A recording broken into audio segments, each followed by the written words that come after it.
Greetings. Hello, everyone.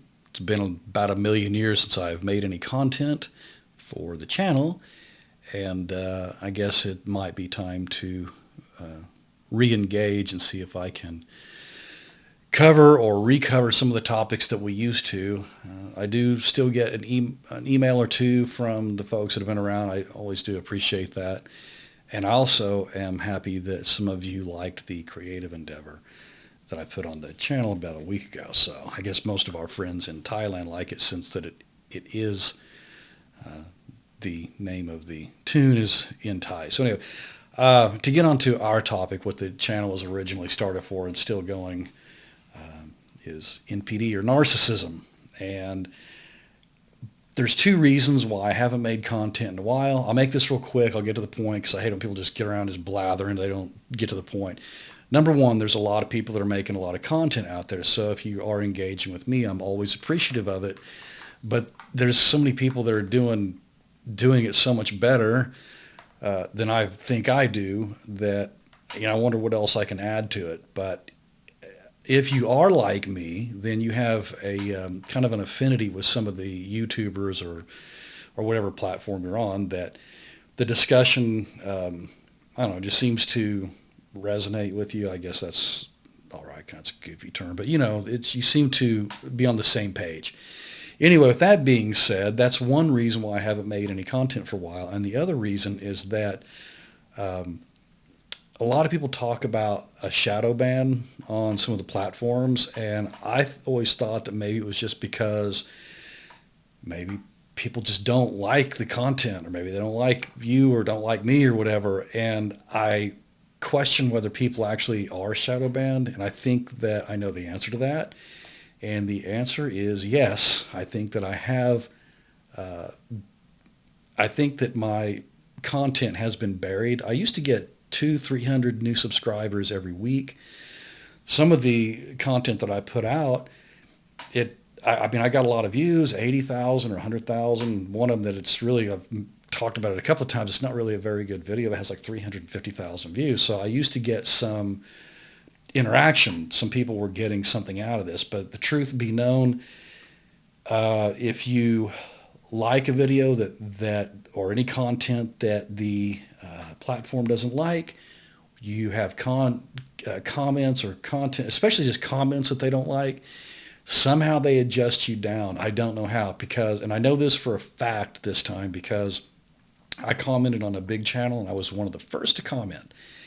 And I went back and I saw my comment and I don't think it was any worse than anybody else's comment. It had zero, the thumbs up. It gives you, in the community, it tells you if you're on the same page as people or not. And it had none. And some of the others had 500, 600, and nothing. So nobody is seeing these comments. So if they're not seeing my comments, they're probably not seeing this channel either, at least in the United States.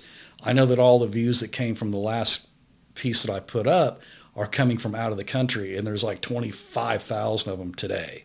Okay, so that's telling me something's wrong. Anyway, I guess we'll continue to trudge on through this platform. I tried to go to another platform earlier before, and it just doesn't go anywhere. So it's kind of like, I even hate saying the name of YouTube, is almost big enough to be a utility. So the censorship that they're heavy on it now. I mean, you can't say certain words. It gets bleeped out. Everything gets grayed out. It's your time's gonna happen. Okay, you people that are behind that, it's gonna happen because you are somewhere on the spectrum of the narcissist. So anyway, with that being said, so look, a couple of times I've asked for some ideas that the people that have come around for the last couple of years, if there's something that you want to talk about, let me know because I can put my 2 cents worth in. I mean, I know about NPD. I've suffered through it for a long time. I joke, always say that I have a double PhD in NPD.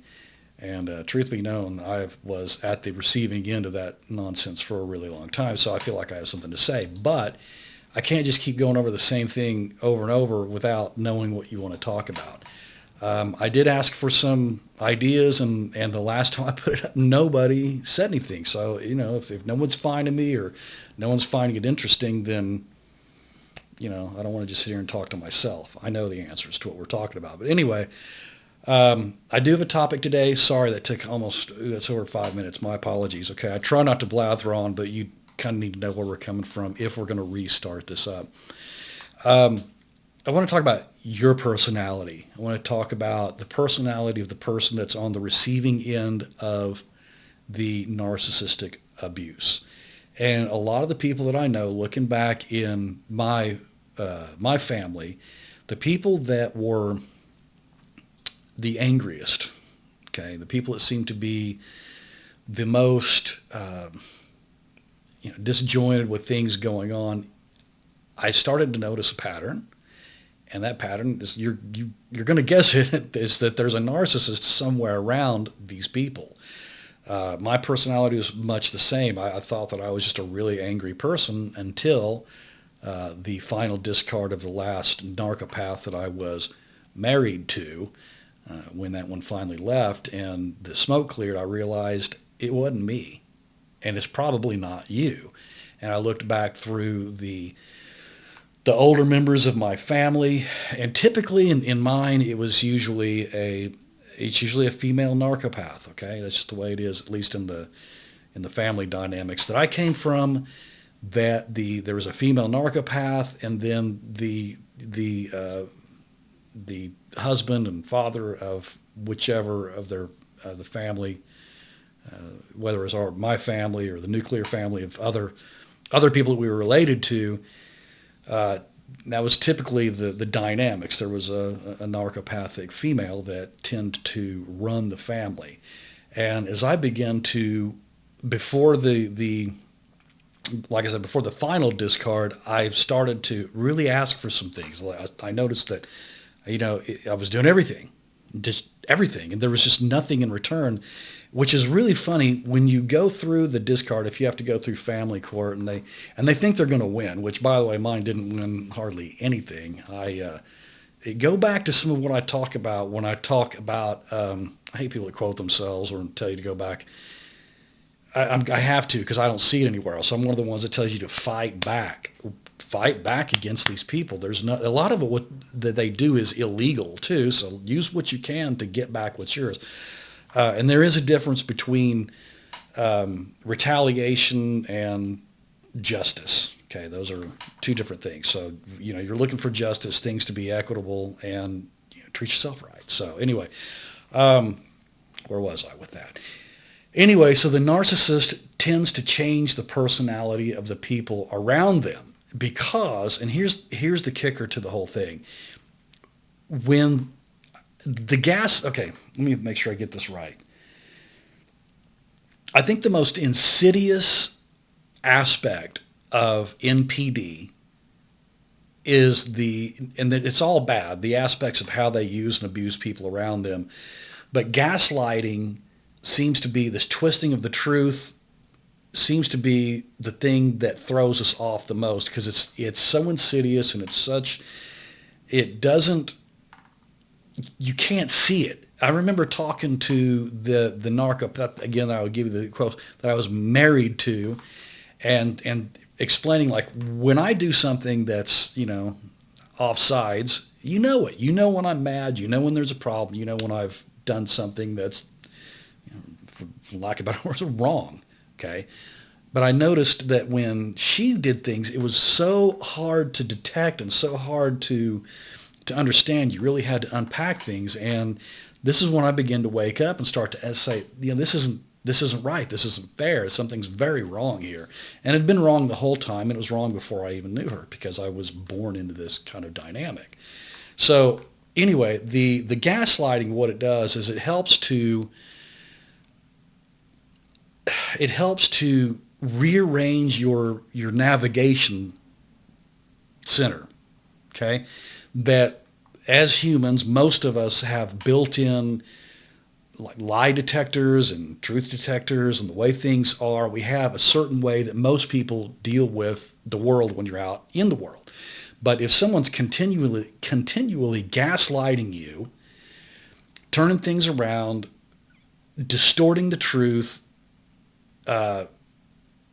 smear campaigns, all the stuff that they do, eventually it screws up your mind, okay? So then you go out and you try to interact with other, normal people, which if anybody's normal, I'm talking about just non-narcissists, okay? Just regular people.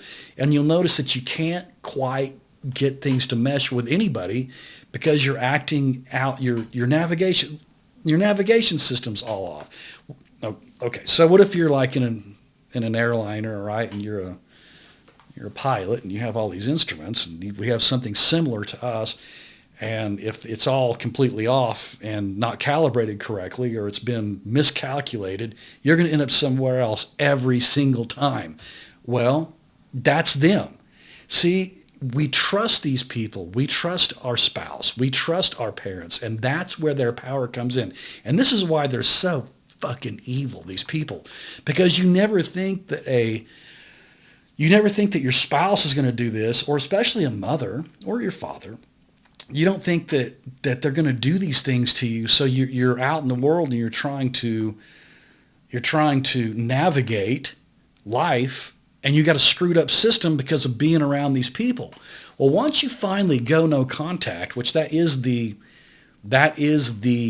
goal here, okay? And you can't, I've told you about that before too, you can't always go no contact. But when you finally go no contact and you realize that the people around you are, well, they're not sick, number one, because narcopaths are very sick people. They're very twisted, and it's a choice.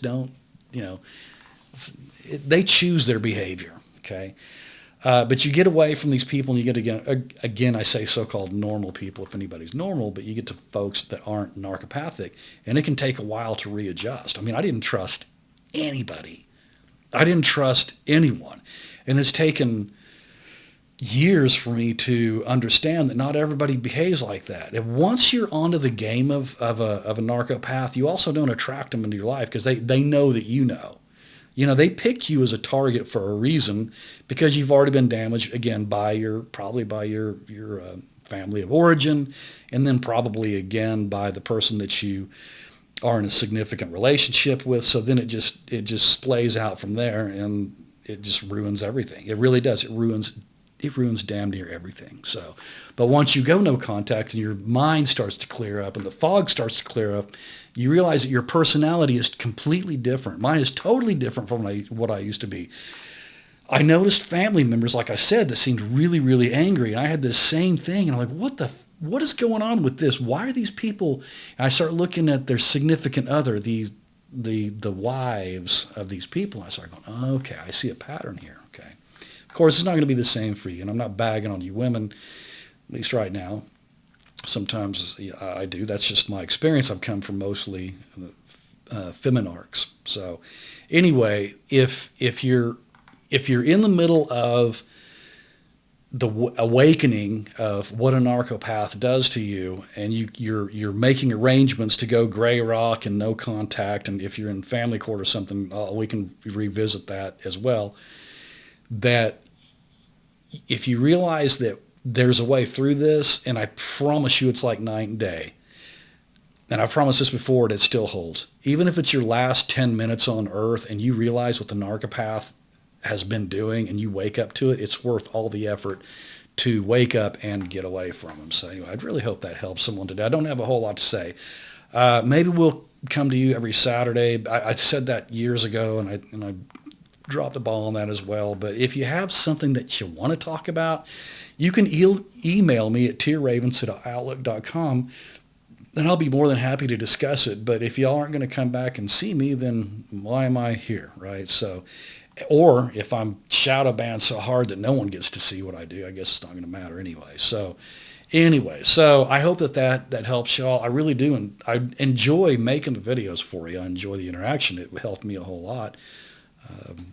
It's helped me immensely, and to sound off and to see, what people say about the content. And we are a community here, and some people have a lot of followers. I have a few. It's okay. As long as somebody is gaining something out of it, then I'll still keep coming back. So anyhow, all right, with that, I'm going to sign off. I forgot. I had something else I used to tell you to some crap, I had it. I was going to tell you each time. God, forgive me. I forgot what it was. I haven't done this in a long time, so I'll just sign off, and I'll try to remember to write it down for next time. Okay? All right. I'll let y'all go, and I will see you again real soon. Thanks.